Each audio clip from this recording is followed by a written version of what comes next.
हमने 9 साल के शासनकाल में ये उदाहरण नहीं बता सकते कि हमने पिछड़ा जाति के लिए कोई काम किया। जो पिछड़ी जाति के लोग काम करते थे उनको जिस काम के लिए सरकारी नौकरी में रहते 50,000 रुपए मिलते थे, आज 10,000 में करना पड़ रहा है। ये तो सिर्फ पूंजीपति का काम कर रहा है। प्रधानमंत्री जब देख रहा है कि हमारे वाजपेयी जी नहीं बन पाए, दूसरी बार उन्होंने अपना एजेंडा बदला। संचालक सारे उच्च जाति के, जो पिछड़ा जाति के हम लोग वो भी भूल रहे हैं। यदि आज अम्बेडकर को शेड्यूल कास्ट और शेड्यूल ट्राइब्स के लोग आज नहीं करते तो उनका भी आरक्षण समझते। पिछड़ा जाति का आरक्षण, पिछड़ा जाति का सुख तभी बन सकता है, बच सकता है, जो काम बीपी सिंह ने हमारे लिए किया है उसको हम हर साल उनके जन्मदिन पर याद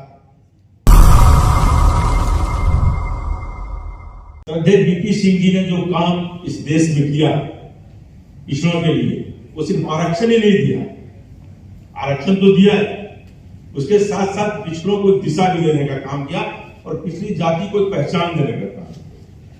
हमारे देश के जो वर्तमान प्रधानमंत्री हैं सम्माननीय नरेंद्र मोदी जी, उसके सारे नेता कहते हैं कि नरेंद्र मोदी पिछड़ा। आप देखिएगा कि आप सुनिए उसके जो राष्ट्रीय अध्यक्ष जेपी नड्डा जी बोलते हैं नरेंद्र मोदी पिछड़ी जाति का प्रधानमंत्री है। उसके गृह मंत्री बोलते हैं ये पहला पिछड़ा प्रधानमंत्री। क्या बोलते हैं? उसे जितने नेता हैं, भूपेंद्र यादव जी से लेकर जितने नेता हैं, सब कहते हैं पिछड़ी जाति का है। और आप जान लीजिए आरएसएस का एजेंडा, नरेंद्र मोदी जी को जब उसको कैंडिडेट बनाना था तो उसने आरएसएस ने कहा कि अपनी जाति को पिछड़ा में शामिल कर लो, जो दानिश साहब ने कहा, और पिछड़ा में शामिल करके जब 14 का चुनाव लड़ने लगा बोला मैं पिछड़ी जाति का। ये बीपी सिंह जी कहते हैं, जो पिछड़ी जाति को कोई पूछता नहीं था, कोई जानता नहीं था, समझता था कि अगर बोगस क्लास है ओबीसी को, उस जाति को बीपी सिंह ने मुख्य धारा में ला दिया। और देश का प्रधानमंत्री किसी को बनना होता है आरएसएस जैसे मजबूत संस्थान को, तो वो भी कर रही है। जबकि आरएसएस का कोई संचालक पिछड़ा जाति का आज देश के इतिहास में नहीं हुआ। प्रधानमंत्री जब देख रहा है कि हमारे वाजपेयी जी नहीं बन पाए, दूसरी बार उन्होंने अपना एजेंडा बदला। संचालक सारे उच्च जाति के, खासतौर में ब्राह्मण जाति की एक को छोड़ के राजपूत, उसका वो ऐसे मजबूत संस्था को भी पिछड़ा जाति का नाम लेना पड़ रहा है, उसका नाम है बीपी सिंह। ये बीपी सिंह की देन है इस देश की। इसने एक ऐसा पिछड़े जाति को पहचान दिया, ताकत दिया। उस पिछड़े जाति को कहा कि तुम्हारी आबादी इतनी है, तुम अपनी ताकत को पहचानो। उस पहचान कराने में बीपी सिंह ने अपना कुर्सी का बलिदान किया, कुर्बान किया। कौन ऐसा आदमी है देश के इतिहास में एक साधारण पंच का पद को छोड़ने के लिए तैयार नहीं होता है? हमको कोई बोलेगा कि अगर आपको एमपी का टिकट नहीं देंगे फलाना समझौता के लिए तुरंत तैयार हो जाए। लेकिन बीपी सिंह एक ऐसी शख्सियत इस देश में जिन्होंने प्रधानमंत्री की कुर्सी का परवाह नहीं किया और मंडल कमीशन को लागू करके इस देश के पिछड़ों को ताकत दिया कि तुम्हारी प्रधानमंत्री है, उसका क्या काम है? वो सिर्फ पिछड़ों के विपक्ष का काम करता है। एक भी काम इस 9 साल में पिछड़ी जाति के लिए इस प्रधानमंत्री ने नहीं किया, क्योंकि उसको तो सिर्फ आरएसएस के एजेंडा को लागू करना है। पिछड़ा का कोई काम उनको नहीं करना। और सारी नौकरियां जो पिछड़े जाति की है उसको सबको प्राइवेट में दिया जा रहा है। सारी नौकरियों का जो चाहे वो सबसे बड़ी संस्थान जो रेलवे नौकरी देने वाली है, उस संस्थान में तो सिर्फ कॉन्ट्रैक्ट पर बहाली हो रहा है। कंप्लीट रूप से जितने कॉन्ट्रैक्ट पर बहाली हो रहा है वो, और उससे किसको नुकसान हो रहा है? हमारे लोगों ने कहा कि इब्राहिम लिंकन ने काम किया था स्वेतों के लिए। इब्राहिम लिंकन की परिभाषा भी थी, डेमोक्रेसी से ऑफ द गवर्नमेंट और डेमोक्रेसी से government of the people for the people and by the people. Modi ji के जमाने में क्या है? Democracy of the capitalist for the capitalist and by the capitalist. ये सिर्फ पूंजीपतियों के लिए काम है, तो पिछड़ा जाति के, लेकिन काम पूंजीपतियों का करते हैं। एक भी यदि जो पिछड़ा जाति का लोग सरकारी नौकरी में रहकर 50,000 रुपया तनख्वाह पा रहा था, प्राइवेट नौकरी में उसको 10,000 मिल रहा है, ये किसका नुकसान कर रहा है? ये तो कोई काम अपने जो इतने 9 साल के शासनकाल में ये उदाहरण नहीं बता सकते कि हमने पिछड़ा जाति के लिए कोई काम किया। ये बोलते हैं कि हमने पिछड़ा वर्ग आयोग बनाया। अरे भाई, पिछड़ा वर्ग आयोग क्या बनाया? वो कोई काम का है ही नहीं। जब नौकरी बचेगी नहीं, सारी नौकरियां प्राइवेट में चले जाएंगी, तो पिछड़ा वर्ग आयोग किसका जांच करेगा? नौकरी तो रहने दीजिए सरकारी या जो बड़े बड़े संस्थान है। ये कहते हैं कि यूपीएससी में भी डायरेक्ट बहाली करेंगे।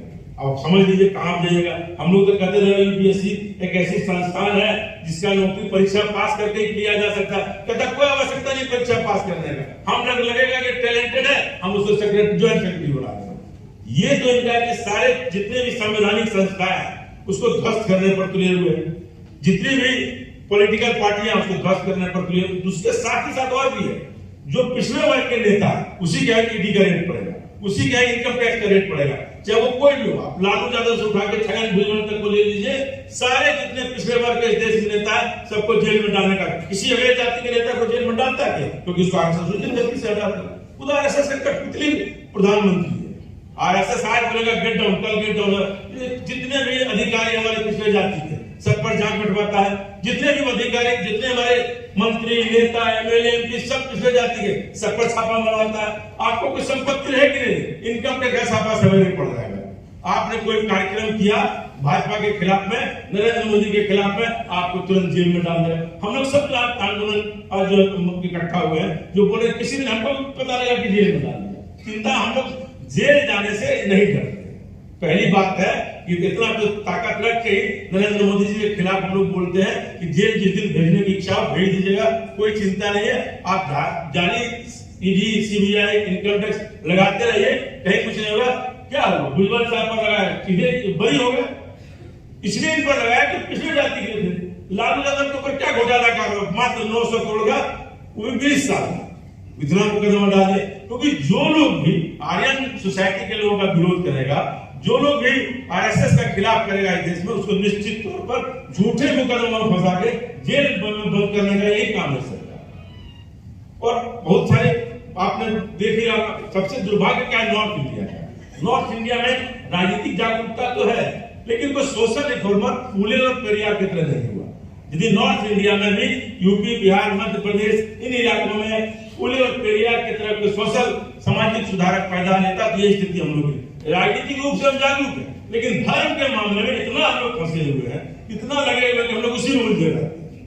राजनीतिक क्रांति हम कर सकते हैं, बदलाव ला सकते हैं, लेकिन साथ ही साथ जो जितनी धार्मिक व्यवस्था जो आरएसएस फैलाना चाहता है, भाजपा फैलाना चाहता है, तो हम लोग उलझे हुए इन 3-4 प्रदेशों के लोग जो कि इस देश का दिशा बदल सकते हैं। दक्षिण भारत हमारा प्रगति पर आ गया। जब जब भी सरकारें बनती है इस देश में भारतीय जनता पार्टी की, जब उत्तर प्रदेश, बिहार, मध्य प्रदेश, झारखंड, इन प्रदेशों से पश्चिम बंगाल, इसका जब वो एमपी जीतता है तभी वो बना पाते हैं। इसके पहले वो 200 पर जाते हैं, लेकिन आप देखिएगा जब 272 हुआ या 300 हुआ तो उसमें बिहार, यूपी, मध्य प्रदेश का ही होगा। और जब कुछ देने की बारी आती है, ये पूरा ये ईस्टर्न इंडिया और नॉर्थ इंडिया को कहां से गुजरात है, कहां महाराष्ट्र में सारा चीज। और अब तो महाराष्ट्र को भी बात करके सब गुजरात लेके, अब तो महाराष्ट्र के लोग भी आंदोलन कर रहे हैं, ये सब अब गुजरात के। ये जो ये साजिश है, ये सिर्फ पूंजीपतियों का काम करना चाहता है। ये सिर्फ तथाकथित पिछड़ा है, घोर पिछड़ा विरोधी। ऐसा पिछड़ा विरोधी प्रधानमंत्री हो नहीं सकता। यदि बीपी सिंह जी जीवित रहते, निश्चित तौर पर जो बुलडोजर चल रहा है सारे दलितों, पिछड़ों, मुसलमानों पर, जहां जहां उनकी राज्य सरकार है, निश्चित तौर पर वो खड़ा होगा। इसलिए लोग किसी के प्रति श्रद्धा रखते हैं। क्यों कोई श्रद्धा रखेगा? क्योंकि बीपी सिंह जी स्वर्ण जाति में पैदा लेके पिछड़ों का काम किया। स्वर्ण जाति क्यों उनका जयंती मनाएगा, क्यों उनका जन्मदिन पर याद करेगा? वो तो कहता कि आपने हमारे साथ अन्याय किया।